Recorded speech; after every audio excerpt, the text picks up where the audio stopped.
The asteroid belt, consisting of thousands of asteroids, surrounds the Sun. Despite hearing and seeing the asteroid belt in movies and cartoons, our understanding of the solar system's asteroid belt is quite limited. Additionally, our solar system has another special kind of icy belt called the Kuiper Belt, which contains our lost ninth planet, Pluto, along with many other dwarf planets.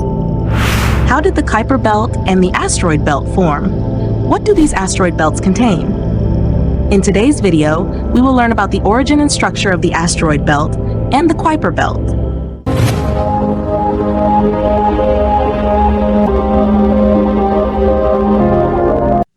The asteroid belt, located between Jupiter and Mars, is formed from thousands of small and large asteroids and dust particles.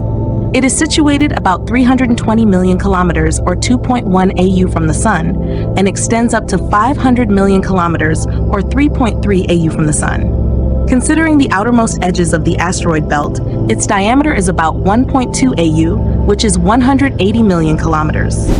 In 1991, the Galileo Space Telescope first observed an asteroid in the asteroid belt up close, named Gaspra. The largest object in the asteroid belt is the dwarf planet Ceres, with a diameter of 940 kilometers. The largest asteroid in the asteroid belt is Vesta, with a diameter of about 525 kilometers. Various telescopes have been researching different asteroids in the asteroid belt. NASA's Dawn space mission, launched in 2007, conducted research on Vesta and Ceres.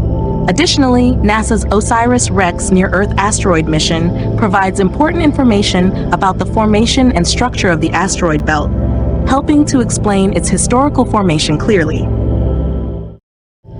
The asteroid belt was mainly formed with all the planets in our solar system when the solar dust orbiting the Sun gradually accumulated to form planets. However, since the material or solar dust was not evenly distributed everywhere, planets formed at different times and sizes in different places.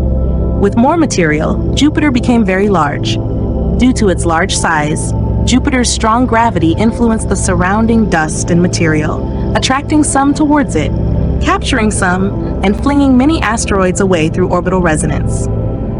Orbital resonance can be simply explained as the gravitational and orbital relationship between Jupiter and the asteroids, causing Jupiter to move the asteroids from their original positions to closer or farther locations. Due to Jupiter's immense gravitational disturbance and interaction, most planetary embryos in this area could not form a planet and remained as separate dwarf planets and asteroids.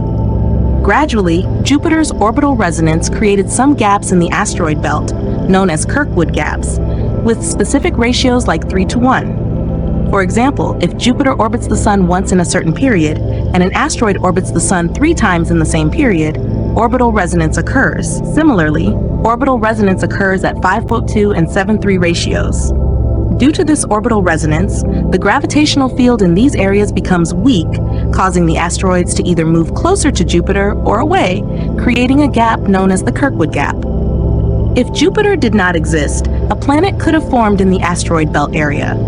However, due to Jupiter's formation and its strong gravity, it created a beautiful asteroid belt here. Besides the asteroid belt, there is another asteroid-rich belt at the edge of our solar system, known as the Kuiper Belt. The structure or composition of the Kuiper Belt is very different from the asteroid belt. While the asteroid belt has very few dwarf planets and mostly asteroids, the Kuiper Belt contains many dwarf planets, 5 known dwarf planets along with Pluto, and many unknown dwarf planets. Unlike the rocky materials in the asteroid belt, the Kuiper Belt, located far from the Sun, mostly contains icy materials. The Kuiper Belt starts beyond Neptune, about 30 AU from the Sun, and extends up to 50 AU from the Sun, making its diameter about 20 AU, or approximately 3 billion kilometers. Therefore, the Kuiper Belt size is about 18 times larger than the asteroid belt. Moreover, the Kuiper Belt marks the outer boundary of our solar system in terms of planets and planetary embryos. The formation process of the Kuiper Belt is almost similar to that of the asteroid belt. Just as the asteroids and rocks in the asteroid belt could not form a planet due to Jupiter's gravitational disturbance, the planetary embryos in the Kuiper Belt could not form a planet due to Neptune's gravitational disturbance, forming the current Kuiper Belt. Similar to the asteroid belt, The Kuiper Belt also has some Kirkwood gaps created by orbital resonance. If Neptune did not exist, another planet could have formed in the Kuiper Belt area. If you enjoyed the video, subscribe to the Insights of Cosmology channel to stay connected with us.